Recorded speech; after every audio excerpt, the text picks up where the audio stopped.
Hello everybody, Trevor here, and welcome to my very first top video on My Little Pony. And today, we'll be talking about my top 6 favorite My Little Pony characters.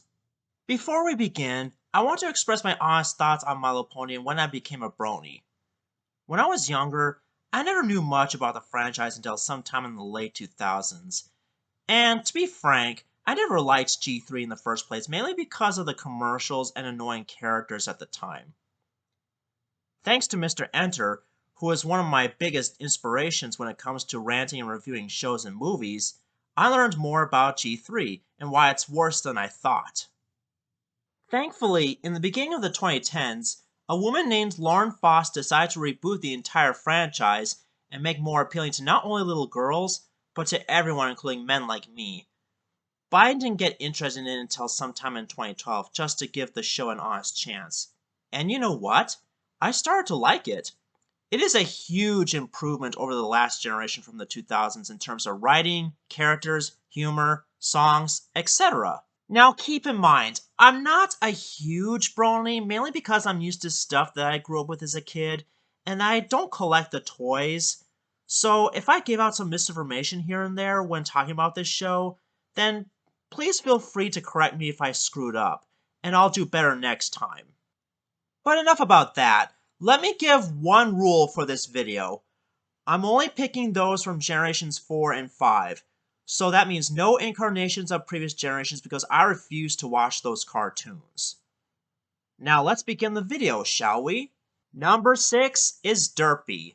I've decided to include Derpy on the list because she's been given a fan following ever since she first appeared. She is a Pegasus who likes muffins and often works with the male in Equestria. The reason she's number 5 is because there were some parents who thought she was offensive because of her derped eyes and that they thought she's a stereotype for people with disabilities. And that's why her voice was changed and less derped in the season 2 episode, The Last Roundup. Personally, I don't find her offensive. She's just silly and clumsy, and it's the reason why I've casted her as Ed from Ed and Eddie for my old parody videos. Just because someone has derped eyes doesn't mean that they are stupid. Hell, I've had a teacher back in high school who had an eye that wasn't working well, and she was smart. And besides, I like Derpy's old voice better because it makes her sound goofy. Number 5. Big Macintosh. Not to be confused with Big Mac from Tugs, but one thing I do like about Big Macintosh is his 2 catchphrases, which are nope and yup. In earlier seasons, those are the only things that he could say, but as the show progressed, he started to say some more sentences. Oh, and he did give us a reason why he doesn't say much in the Breakup Breakdown episode, where he says that words hurt. Speaking of that episode, I enjoyed the relationship between him and Sugarbelle. No offense to those who ship Big Mac and Fluttershy, but I think he and Sugarbelle are meant for each other because they both like apples. They even got married at the end of the Big Mac question episode. And to be fair, Sugarbelle is better off with Big Mac instead of Feather Banks, who reminds me of Gaston from Beauty and the Beast. Number 4 is Spike. No, not that Spike. I'm talking about the baby purple dragon who tags along with his friend Twilight Sparkle, who tells Spike what to write to Celestia about and then sends the letter by a magical fire breath. Spike is kind of like the show's equivalent of Percy the Small Engine from Thomas and Friends in terms of kindness and innocence. For example, in Dragon Quest, he travels to the land of dragons by himself just to see what a real dragon was like, only to learn that the other dragons were rude and savage. So in the end, Spike learned that he could just be himself by being kind and gentle. Oh, and he also reminds me of Flounder from The Little Mermaid because of his personality. One thing I've missed when watching this show was that in the episode Moltdown, he gains wings due to a developmental stage for dragons known as a molt. And to be fair, I don't mind this change because it makes me think of Spyro the Dragon, and he also has wings. At least Spike can fly now. In addition, I know Spike has a crush on Rarity and people like this shipping, but in my opinion, I think Spike's better off with some other dragon like Smolder. But that's just me, though. Let's talk about one more thing about Spike. Whenever he visits the human world, he he turns into a dog, which is pretty clever, but at the same time, I still wonder what he would really look like in human form. Overall, I think Spike is a great supporting character, and it just shows that even little guys like him can have a big heart and can develop well over time. Though I do find it weird that his future self still has that little boy voice for some reason. Number 3. Lord T-Rex. When it comes to My Little Pony villains, this guy would have to be my favorite because he's so strong, and he has the power to sap magic out of every pony, which makes him grow bigger and stronger. Lord T-Rex was an evil and ruthless centaur who served as the main antagonist of the Season 4 finale, as well as being one of the 3 main villains in the Season 9 finale. He even pretended to be Discord's friend at one point.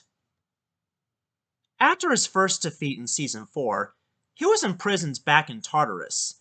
Later, he along with 3 other villains were brought back by Grogar to defeat Twilight and her friends and conquer Equestria once and for all.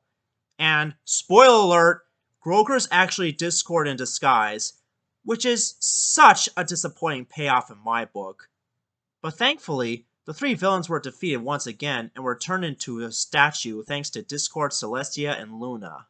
Oh, and I do like the moment in the Season 4 finale where after he looks at a stained glass window of Twilight, he says to Discord, "Is this meant to be humorous?" There are other My Little Pony villains I do kind of like too, but Lord T-Rex is my favorite of the bunch for these reasons alone. Number 2 is Izzy Moonbo. And yes, I promise you guys that I'll be including at least 1 or 2 G5 characters. Izzy Moonbo is the Pinkie Pie of Generation 5 in terms of representing laughter, which is one of the elements of harmony. And to be frank, I like her better than Pinkie Pie from G4 because she's not as annoying as her when it comes to her voice actress. No offense to Pinkie Pie fans. I also find it funny that when she first walked into Maritime Bay, she doesn't seem to care that every Earth pony is afraid of her due to her unicorn appearance. And Sunny Starscout is the only one who's trying to protect her because she always wanted to be friends with a unicorn as well as a Pegasus. And I even find it cute that she had a tennis ball stuck in her horn, which was also pretty funny. The reason she's number 2 is not only her cute and funny personality, but because I used to have a yellow Labrador retriever who's also named Izzy. You might say that this character is named after one of my dogs. But joking aside, Izzy Moonbo is my favorite G5 character because of these reasons alone. Oh, and to all the people who've been complaining about Generation 5 as a whole, please lay off because this is a new era of the franchise, and we all need to accept the fact that G4 is done and over with. Also, you should be thankful that in the first G5 movie, they at least acknowledged the previous generation by having the main 6 appear in the intro, and it's a nice throwback in my eyes. Before I get to my number 1 pick, I just want to give a few honorable mentions. King Sombra. He got beat out by Lord T-Rex. Applejack. She got beat out by her big brother Big Mac because I find him more interesting in the Apple family, because of his catchphrases. Oh, and Applejack should not be confused with the Applejack cereal, which I think is tasty. Hitch. He would have been number 1 in terms of kindness. Oh, and speaking of which, my number 1 favorite My Little Pony character of all time is Fluttershy. I've already talked about her in my top 5 cartoon crushes video, and I'll try to keep it brief here. Fluttershy is a cute, timid, and shy Pegasus pony with a big heart of kindness. She's basically the show's equivalent of Snow White when it comes to taking care of animals. She's also the equivalent of Double D from Ed and Eddy when it comes to being timid, shy, kind, and smart. But her human form in Equestria Girls is far more attractive than her normal pony attire because, you know, I'm not a clopper, and I never will be a clopper. If you want more information on why I like this character, then I suggest you watch my top 5 cartoon crushes video. Link is in the description below. Now let me know in the comments section on which My Little Pony characters you like the best. Do you agree with my list, or do you have your own personal preference? And if there's anything I could have elaborated more on or could have done better here, then let me know, just as long as it's constructive criticism. Oh, and if you don't like My Little Pony Friendship is Magic or My Little Pony in general, then that's perfectly fine. Just don't rag on me for liking a girly show, because there are a couple girly shows I liked in my youth, like Sailor Moon and the Powerpuff Girls. So, why is My Little Pony any different?